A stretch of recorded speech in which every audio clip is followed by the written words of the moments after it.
Hi everyone, स्वागत है आप सभी लोगों का एक बार फिर से हमारे चैनल अभिविजन में। आज मैं आप सभी लोगों के समक्ष पॉलिटिकल थियरी के 10 मोस्ट इम्पॉर्टेंट क्वेश्चंस को प्रस्तुत करूंगा और आप सभी लोगों से रिक्वेस्ट है कि आप इन क्वेश्चंस को अपने से अटेम्प्ट करने की कोशिश करें। तो आइए स्टार्ट करते हैं। आज का हमारा फर्स्ट क्वेश्चन है, according to which thinker liberty means absence of restrictions. किस विचारक के अनुसार स्वतंत्रता प्रतिबंधों का अभाव है? ऑप्शन ए है हमारा जेएस मिल, ऑप्शन बी है हॉब्स, ऑप्शन सी है जॉन लॉक और ऑप्शन डी है बार्कर। आपको बताना है कि इसमें से करेक्ट आंसर कौन सा होगा हमारा। तो बताइए क्या होगा इस क्वेश्चन का करेक्ट आंसर। किस विचारक के अनुसार स्वतंत्रता प्रतिबंधों का अभाव है? बताइए क्या होगा इसका करेक्ट आंसर। तो इसका करेक्ट आंसर हो जाएगा हमारा जॉन स्टुअर्ट मिल, जेएस मिल। जेएस मिल के अनुसार स्वतंत्रता प्रतिबंधों का अभाव है।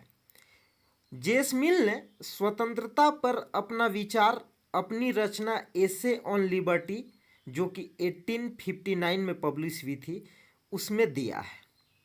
और जेएस मिल की स्वतंत्रता का क्या मीनिंग है? जेएस मिल की स्वतंत्रता का मीनिंग है विचार अभिव्यक्ति एवं भाषण की पूर्ण स्वतंत्रता होनी चाहिए। व्यक्तियों को विचार अभिव्यक्ति एवं भाषण की पूर्ण स्वतंत्रता होनी चाहिए। और जेएस मिल ने कहा था कि प्रत्येक प्रकार का प्रतिबंध बुरा है, किसी भी प्रकार का रेस्ट्रिक्शन नहीं होना चाहिए एक इंडिविजुअल के लाइफ में। प्रत्येक प्रकार का प्रतिबंध बुरा है। उन्होंने कहा था कि व्यक्ति अपने शरीर व मन का स्वामी स्वयं है, वो अपना अच्छा और बुरा स्वयं सोच सकता है।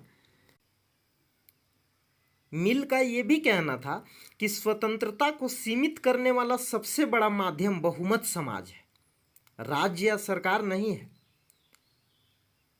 और उन्होंने ये माना था कि स्वतंत्रता किसी भी व्यक्ति के विकास के लिए आवश्यक है।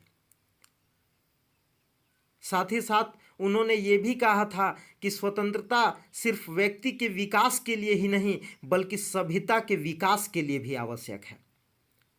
तो इन बातों को आप ध्यान में रखेंगे। तो बढ़ते हैं नेक्स्ट क्वेश्चन की ओर। नेक्स्ट क्वेश्चन है हमारा question number 2, who considers the state as anti liberty. राज्य को स्वतंत्रता का विरोधी कौन मानता है? ऑप्शन ए है हर्बर्ट स्पेंसर, ऑप्शन बी है सेबाइन, ऑप्शन सी है टॉकविले और ऑप्शन डी है जॉन लॉक। आपको बताना है कि इनमें से कौन सा ऑप्शन हमारा करेक्ट होगा। कौन से ऐसे विचारक हैं जो राज्य को स्वतंत्रता का विरोधी मानते हैं? बताइए क्या होगा इसका करेक्ट आंसर। बताइए। तो इसका करेक्ट आंसर हो जाएगा हमारा हर्बर्ट स्पेंसर। ऑप्शन ए हमारा करेक्ट आंसर होगा। देखिए, हर्बर्ट स्पेंसर स्वतंत्रता के नकारात्मक सिद्धांत के सबसे प्रबल समर्थक रहे हैं और वे राज्य को स्वतंत्रता का विरोधी मानते हैं। उनका कहना था कि राज्य एक पुलिस राज्य के रूप में होनी चाहिए जिसके केवल 2 कार्य हैं। फर्स्ट क्या कार्य होना चाहिए स्टेट का कि बाहरी आक्रमणों से सुरक्षा, और सेकेंड आंतरिक व्यवस्था बनाए रखना। और इसके अतिरिक्त यदि राज्य जो भी कार्य करेगा उससे व्यक्तिगत स्वतंत्रता का हनन ही होगा। इसलिए उन्होंने राज्य को स्वतंत्रता का विरोधी माना है। उनकी एक बहुत ही फेमस कृति रही है, उस कृति का नाम है मैन वर्सेस स्टेट, जो कि 1884 में पब्लिश हुई थी। और उनका एक फेमस स्टेटमेंट भी रहा है कि राज्य इसलिए विद्यमान है क्योंकि समाज में अपराध विद्यमान है। उनका कहना था कि राज्य इसलिए विद्यमान है क्योंकि समाज में अपराध विद्यमान है। यदि समाज में अपराध नहीं होगा तो हमें राज्य की कोई आवश्यकता ही नहीं होगी। तो इसका करेक्ट आंसर हो जाएगा ऑप्शन ए। तो बढ़ते हैं नेक्स्ट क्वेश्चन की ओर। नेक्स्ट क्वेश्चन है हमारा question number 3। Which ideology believes that equality is legal? किस विचारधारा के अनुसार समानता वैधानिक होती है? ऑप्शन ए है हमारा मार्क्सिज्म, ऑप्शन बी है सोशलिज्म, ऑप्शन सी है लिबरलिज्म और ऑप्शन डी है इंडिविजुअलिज्म। बताइए क्या होगा इसका करेक्ट आंसर।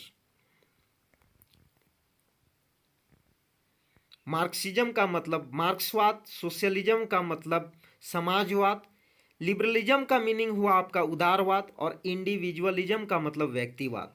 यहाँ प्रिंटिंग मिस्टेक है, इंडिविजुअलिज्म होना चाहिए। बताइए क्या होगा इसका करेक्ट आंसर। किस विचारधारा के अनुसार समानता वैधानिक होती है? वीडियो को पॉज कीजिए और आप आंसर देने की कोशिश कीजिए। देखिए ये ऐसे क्वेश्चन हैं जिनको आने वाले समय में एनटीए यूजीसी नेट अपने एग्जाम में पूछ सकता है। तो इन क्वेश्चन पर अच्छी तरह से आपको फोकस करना है और हर एक क्वेश्चन पर को कंसंट्रेशन के साथ देखना है और उसे आंसर करने की कोशिश करना है। बताइए क्या होगा इसका करेक्ट आंसर। वीडियो को पॉज कीजिए और आंसर देने की कोशिश कीजिए। तो इसका करेक्ट आंसर हो जाएगा लिबरलिज्म। दैट मीन्स कि उदारवाद। उदारवाद के अनुसार समानता वैधानिक होती है। अब वैधानिक समानता क्या क्या अभिप्राय है? तो देखिए वैधानिक समानता का आशय होता है विधि के समक्ष समानता। वैधानिक समानता का आशय विधि के समक्ष समानता से है, अर्थात विधि के समक्ष सभी व्यक्ति समान होंगे या कानून के समक्ष सभी व्यक्ति समान होंगे। वैधानिक समानता के समर्थकों में John Locke, Bentham, Granville Austin, John Stuart Mill इत्यादि विचारक के नाम आते हैं। उदारवादियों के अनुसार समानता वैधानिक होती है, अर्थात व्यक्ति कानून व नियमों के समक्ष समान माने जाएंगे। तो उदारवाद एक ऐसी विचारधारा है जो यह मानती है कि समानता वैधानिक होती है। तो आपको अपना आंसर मिल गया। बढ़ते हैं नेक्स्ट क्वेश्चन की ओर। क्वेश्चन नंबर 4 है arrange these books in chronological order of R H. Tawney. ये जो आर.एच. टोनी का बुक दिया हुआ है इसको उसके प्रकाशित होने के क्रम में सजाना है कि कौन सी बुक पहले आई। ऑप्शन ए है इक्वालिटी, ऑप्शन बी है the acquisitive society, option C है religion and the rise of capitalism और ऑप्शन डी है हमारा एजुकेशन द सोशलिस्ट पॉलिसी। बहुत ही इंपॉर्टेंट बुक्स हैं। बताइए क्या होगा इसका करेक्ट आंसर। कौन सी बुक पहले आई है? ऑर्डर में लगाना है। बताइए। तो देखिए इक्वालिटी जो इनकी पुस्तक आई है वो 1931 में पब्लिश हुई थी। 1931 में। द एक्विजिटिव सोसाइटी इनकी जो बुक है वो 1920 में पब्लिश हुई थी। 1920 में पब्लिश हुई थी।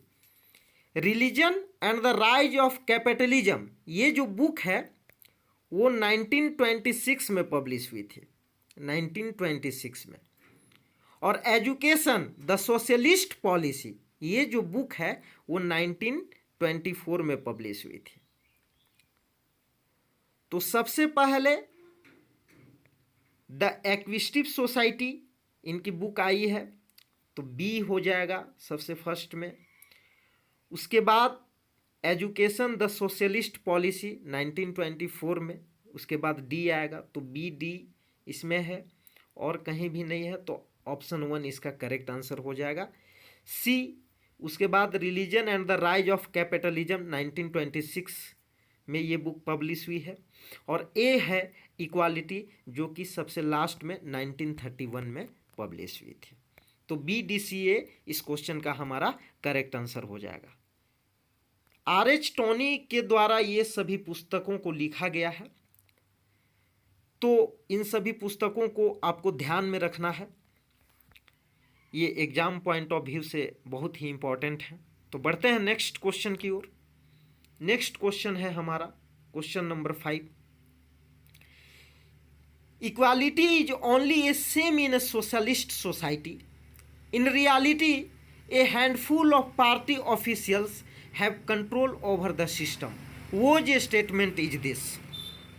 समाजवादी समाज में समानता केवल एक दिखावा है, वास्तविक रूप में पार्टी के मुट्ठी भर पदाधिकारियों ने व्यवस्था पर नियंत्रण कर रखा है। यह किसका कथन है? बहुत ही अच्छा स्टेटमेंट है। ऐसा ही होता है पॉलिटिकल सिस्टम में। बताइए। ऑप्शन ए है जेम्स बर्नहम, बी है मिलोवन जिलास, सी है माइकल वॉल्जर और डी है चार्ल्स टेलर। बताइए क्या होगा इस क्वेश्चन का करेक्ट आंसर। बहुत ही अच्छी स्टेटमेंट है।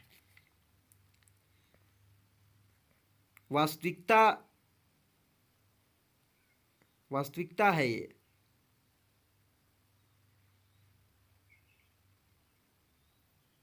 बताइए क्या होगा इस क्वेश्चन का करेक्ट आंसर कि समाजवादी समाज में समानता केवल एक दिखावा है, वास्तविक रूप में पार्टी के मुट्ठी भर पदाधिकारियों ने व्यवस्था पर नियंत्रण कर रखा है। किसका कोटेशन है ये? तो ये स्टेटमेंट है आपका मिलोवन जिलास का। मिलोवन जिलास ने अपनी पुस्तक द न्यू क्लास, इनकी एक फेमस कृति रही है, उस कृति का नाम है the new class. The new class जो कि 1957 में पब्लिश हुई थी। ये बात भी आपको याद रखनी है, जो कि 1957 में पब्लिश हुई थी। इनकी बुक है द न्यू क्लास 1957। इसी पुस्तक में वे इस स्टेटमेंट का जिक्र करते हैं कि समाजवादी समाज में समानता केवल एक दिखावा है, वास्तविक रूप में पार्टी के मुट्ठी भर पदाधिकारियों ने व्यवस्था पर नियंत्रण कर रखा है। तो बढ़ते हैं नेक्स्ट क्वेश्चन की ओर। क्वेश्चन नंबर 6 है, who presents the formula of political equality 1 person 1 vote firstly. किसने पहली बार राजनीतिक समानता का सूत्र प्रस्तुत किया था? एक व्यक्ति एक मत। ऑप्शन ए है जेरेमी बेंथम, ऑप्शन बी है जॉन लॉक, ऑप्शन सी है ग्रैनविल ऑस्टिन और ऑप्शन डी है जॉन स्टुअर्ट मिल। बताइए क्या होगा इस क्वेश्चन का करेक्ट आंसर। सबसे पहले वो कौन से थिंकर थे, वे कौन से स्कॉलर थे जिन्होंने राजनीतिक समानता, दैट मीन्स की पॉलिटिकल इक्वालिटी का फॉर्मूला प्रस्तुत किया? क्या फॉर्मूला था उनका पॉलिटिकल इक्वालिटी के ऊपर? 1 पर्सन 1 वोट, 1 पर्सन 1 वोट। तो ये जो फॉर्मूला है वो किसके द्वारा दी गई, आपको बताना है। बताइए क्या होगा इसका करेक्ट आंसर। तो इस क्वेश्चन का करेक्ट आंसर हो जाएगा हमारा, इस क्वेश्चन का करेक्ट आंसर होगा जेरेमी बेंथम। जेरेमी बेंथम ने पहली बार राजनीतिक समानता का सूत्र प्रस्तुत किया था, एक व्यक्ति एक मत, दैट इज 1 पर्सन 1 वोट। राजनीतिक समानता क्या होती है? राजनीतिक समानता क्या होती है बताइए। तो राजनीतिक समानता का अभिप्राय है प्रत्येक व्यक्ति को राजनीतिक जीवन में सहभागिता का समान अधिकार प्रदान करना चाहिए। प्रत्येक व्यक्ति को राजनीतिक जीवन में सहभागिता का समान अधिकार प्रदान करना चाहिए। प्रत्येक व्यक्ति को यह अधिकार होना चाहिए कि वो पॉलिटिकल एक्टिविटीज में पार्टिसिपेट कर सके, और ये अधिकार प्रत्येक व्यक्ति को प्राप्त होने चाहिए। प्रत्येक व्यक्ति को समान मत देने का अधिकार प्राप्त होना चाहिए। यही राजनीतिक समानता है, यही पॉलिटिकल इक्वालिटी है। तो बढ़ते हैं नेक्स्ट क्वेश्चन की ओर। नेक्स्ट क्वेश्चन है, which thinker describes equality of opportunity as equality of resources? किस विचारक ने अवसर की समानता को संसाधनों की समानता के रूप में व्यक्त किया है? ऑप्शन ए है हमारा बेंथम, ऑप्शन बी है लॉक, ऑप्शन सी है रूसो और ऑप्शन डी है डॉर्किन। बताइए वे कौन से विचारक हैं जिन्होंने अवसर की समानता को संसाधनों की समानता के रूप में व्यक्त किया है? Very very most important question, बताइए।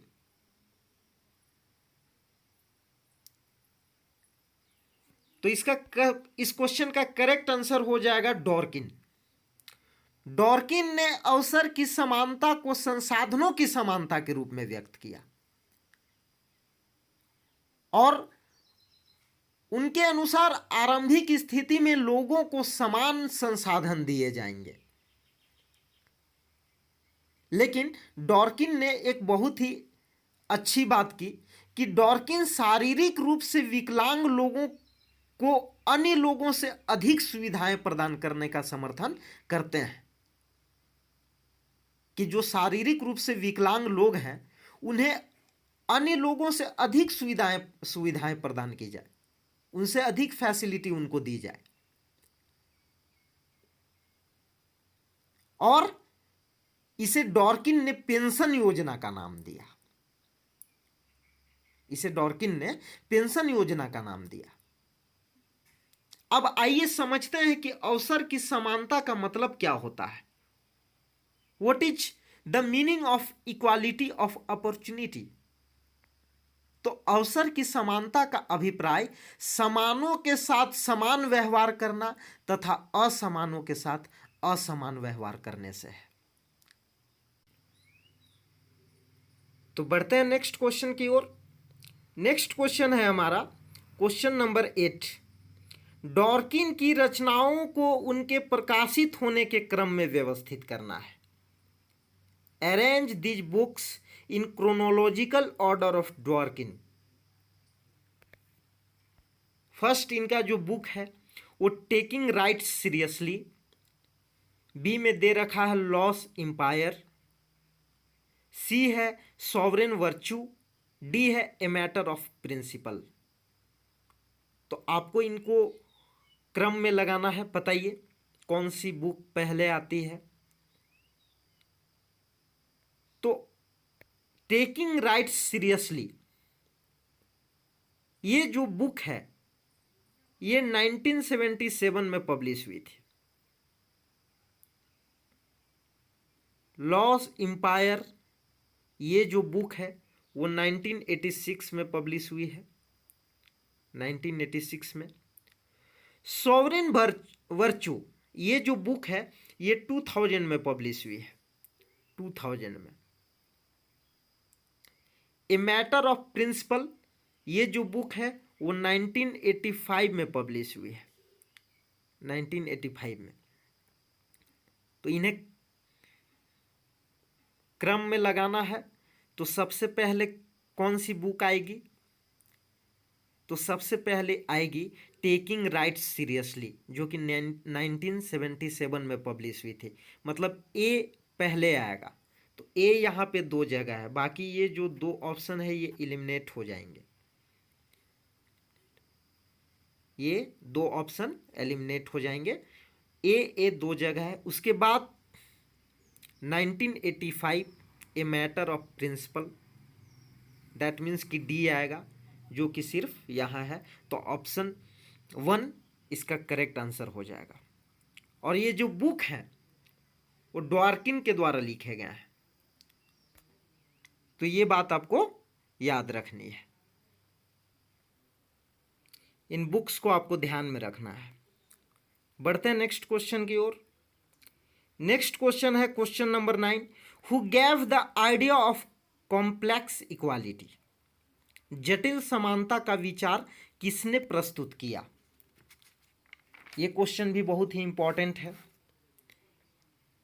देखिए, इसमें जो क्वेश्चन मैं आप लोगों को प्रोवाइड कर रहा हूँ, ये एक एक क्वेश्चन आपके एग्जाम पॉइंट ऑफ व्यू से बहुत इंपॉर्टेंट है। आप हमारे चैनल के साथ बने रहिए, इसमें आपको इम्पोर्टेंट क्वेश्चंस प्रोवाइड की जाएंगी जो आने वाले समय में एनटीए नेट अपने एग्जाम में पूछ सकता है।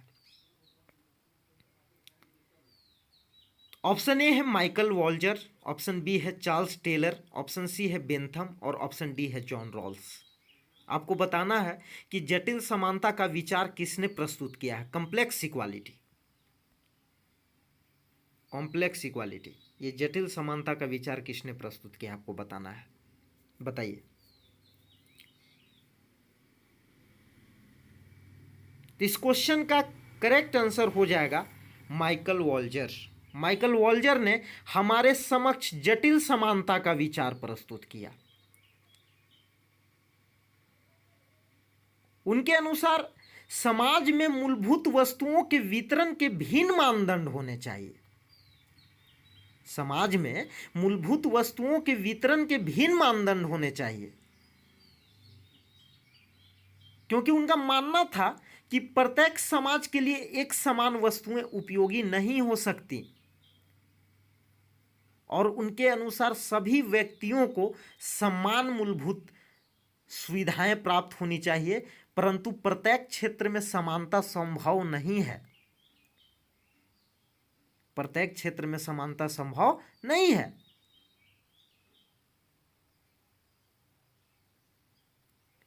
तो बढ़ते हैं नेक्स्ट क्वेश्चन की ओर।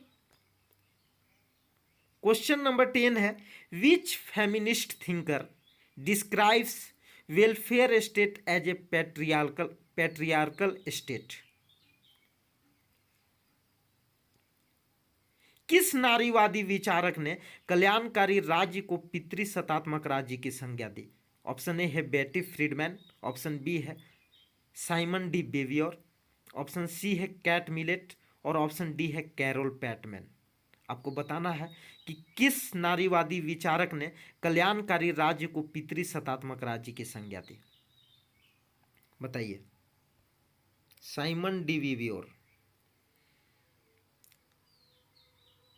यहाँ पे प्रिंटिंग मिस्टेक है। Betty Friedman, Simone de Beauvoir, Kate Millett, Carole Pateman, ये चारों ही नारीवादी विचारक हैं, फेमिनिस्ट थिंकर्स हैं। तो बताइए इसका करेक्ट आंसर क्या होगा। किस नारीवादी विचारक ने कल्याणकारी राज्य को पितृसत्तात्मक राज्य की संज्ञा दी। आज का लास्ट क्वेश्चन है, आप इस क्वेश्चन को अच्छे से अटेम्प्ट करने की कोशिश करें। तो देखिए इसका करेक्ट आंसर हो जाएगा कैरोल पैटमैन। तो कैरोल पैटमैन ही वो नारीवादी विचारक हैं जिन्होंने कल्याणकारी राज्य को पितृसत्तात्मक राज्य की संज्ञा दी।